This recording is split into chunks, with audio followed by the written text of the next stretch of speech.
নমস্কার বন্ধুরা, আশা করছি সবাই ভালো আছেন, সুস্থ আছেন। আপডেট মিত্র অনুরাগ চ্যানেলে আপনাদের সবাইকে স্বাগত জানাই। তো পশ্চিমবঙ্গ সরকার কৃষক বন্ধু প্রকল্প নিয়ে একটি গুরুত্বপূর্ণ নোটিশ প্রকাশ করেছে। এই নোটিশে মোট 9টি গুরুত্বপূর্ণ নির্দেশ দেওয়া হয়েছে।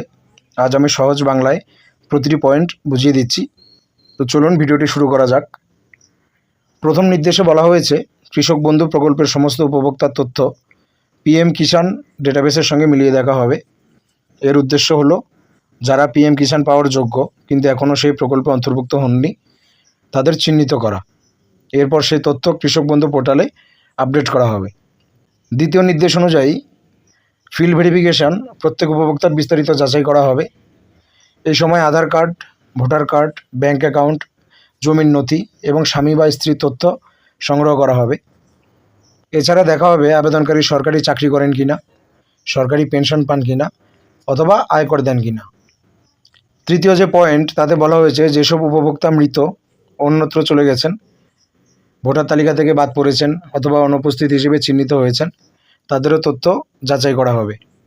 এছাড়া যাদের কোনো আবেদন বা মামলা এখনও বিচারাধীন রয়েছে, তাদেরও আলাদা করে চিহ্নিত করা হবে।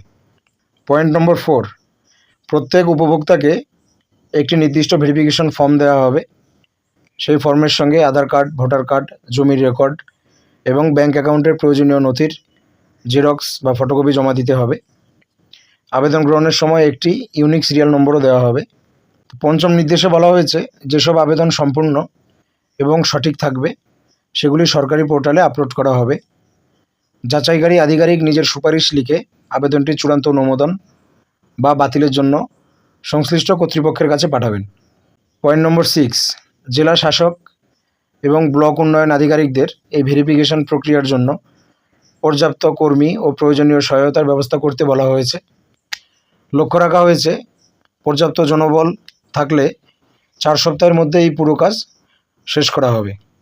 পয়েন্ট 7, ফিল্ড ভেরিফিকেশনের যাচাই শেষ হওয়ার পরেও আবেদনগুলির আরও ডিজিটাল যাচাই হবে, যেমন ডুপ্লিকেট আবেদন আছে কি না, জমির রেকর্ড, আধার ও এনপিসিআই লিঙ্ক, আয়কর তথ্য, পিএম কিষাণের সঙ্গে মিল, সরকারি চাকরি বা পেনশনের তথ্য, সব কিছু আবার যাচাই করা হবে। পয়েন্ট 8, কৃষি দপ্তরের নির্দেশ অনুযায়ী সরকারি পোর্টালে প্রয়োজনীয় প্রযুক্তিগত পরিবর্তন ও আপডেট করা হবে। এর ফলে আবেদন যাচাই ও অনুমোদনের কাজ আরও দ্রুত ও নির্ভুলভাবে সম্পন্ন করা হবে। পয়েন্ট 9, সবশেষে বলা হয়েছে, এই নোটিশটি সংশ্লিষ্ট কর্তৃপক্ষের আনুষ্ঠানিক অনুমোদন নিয়ে জারি করা হয়েছে, অর্থাৎ এই নির্দেশগুলি সরকারিভাবে কার্যকর এবং সংশ্লিষ্ট সমস্ত আধিকারিককে তা অনুসরণ করতে হবে। তো বন্ধুরা, এই ছিল কৃষক বন্ধু প্রকল্পের নতুন ভেরিফিকেশন নোটিশের 9টি গুরুত্বপূর্ণ নির্দেশ, যা আমি খুব সহজ ভাষায় আপনাদের সামনে তুলে ধরলাম। আপনি যদি কৃষক বন্ধু প্রকল্পের সুবিধাভোগী হন, তাহলে অবশ্যই এই পরিবর্তনগুলি জেনে রাখুন এবং প্রয়োজনীয় নথি প্রস্তুত রাখুন।